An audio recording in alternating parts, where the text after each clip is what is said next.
এই সময়ত অসমৰ বহু ঠাইত বানপানীৰ প্ৰভাৱ কেনেকুৱা চলি আছে আপোনালোকে নিশ্চয় জানে, কিন্তু এইখিনিতে এটা কথা বহুত ভাল লাগিছে যে একেৰাহে বহু ঠাইৰ পৰা সহায় আৰু সাহায্যও প্ৰদান কৰি থকা হৈছে। কিন্তু আপোনালোকে এটা কথা মন কৰি চাওকচোন, এই নদীখনত এতিয়া পানী নাই। গতিকে আমাৰ জীৱনটো এই নদীৰ দৰেই, কেতিয়াবা খালী আৰু কেতিয়াবা ভৰপূৰ। কিন্তু বন্ধুসকল, জীৱনৰ যাত্ৰা জানো কেতিয়াবা ৰৈ যায়? কেতিয়াও ৰৈ নাযায়। আজি ওলাই আহিছোঁ মোৰ সৰু দোকানখনৰ বাবে অলপ কাপোৰ ল'বলৈ, কাৰণ ব্যৱসায়বোৰ কেতিয়াবা সৰু হ'ব পাৰে, কিন্তু সপোনবোৰ কেতিয়াও সৰু নহয়। অৱশেষত আহি পালোঁ সেই ঠাইত, যি ঠাইত কেৱল কাপোৰ নহয়, আমাৰ দৰে সৰু সৰু ব্যৱসায়িকবিলাকৰ আগন্তুক দিনৰ আশা আৰু সপোনবোৰ লুকাই থাকে।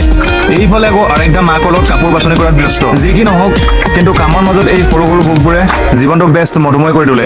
এইফালে আৰাধ্যাৰ মাকেও কাপোৰ বাছনি কৰাত ব্যস্ত। জীৱনটো আগুৱাই নিয়াৰ পৰিশ্ৰম চলি থাকিব, কিন্তু কিছুমান সময়ো সদায় আটাইতকৈ বিশেষ হৈ ৰ'ব। ইয়াতে কালেকশ্যন বহুত পোৱা যায়, জেমছ হওক, লেডিজ হওক, সকলোৰে বাবে ইয়াত সকলো বস্তু উপলব্ধ হৈ থাকে। আমাৰ যিবিলাক প্ৰয়োজন সেইবিলাক লৈ লৈছোঁ, কিয়নো আগতেও বহুত জেগাৰ পৰা মাল উঠাই পিনি দোকানত ষ্টক ৰখা হৈছে। তো সেইকাৰণে আজি বহুত কিছুমান বস্তু মানে খালী পৰি আছিলে, সেইকাৰণে ভাবিলোঁ এপাক মাৰি দিওঁ।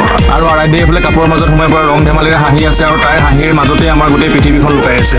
সেইবাবে আমিও বিচাৰোঁ যে কাইলৈ তাইৰ চকুত ডাঙৰ ডাঙৰ সপোনবোৰে জিলিকি থাকক। প্ৰয়োজনীয় বস্তুখিনি লৈ পিনি ভাবিলোঁ যে কিবা এটা খাই লোৱাৰ বহুত প্ৰয়োজন, যিহেতু ইমান দূৰ যাত্ৰা কৰি আহিলোঁ। হোটেলখনৰ বাইদেউক ক'লোঁ যে চাটনি আৰু চব্জিৰ লগত ধুনীয়াকৈ পৰঠা দুখন দিয়ক। গতিকে সময়ো বহুত হ'ল, পৰঠাও আহিল, গতিকে এতিয়া ৰখি থকাৰ সময় নাই, খাই ল'লোঁ আৰু। এতিয়া বন্ধুসকল, উভতি অহাৰ পথত এইফালে লৈ ল'লোঁ লাগতিয়াল কাপোৰখিনি আৰু এটা সুন্দৰ স্মৃতি লৈ। কাহিনী এতিয়াও শেষ হোৱা নাই বন্ধুসকল, কাৰণ পৰিশ্ৰম কৰা মানুহৰ কাহিনী কেতিয়াও শেষ নহয়। Bye bye bye bye.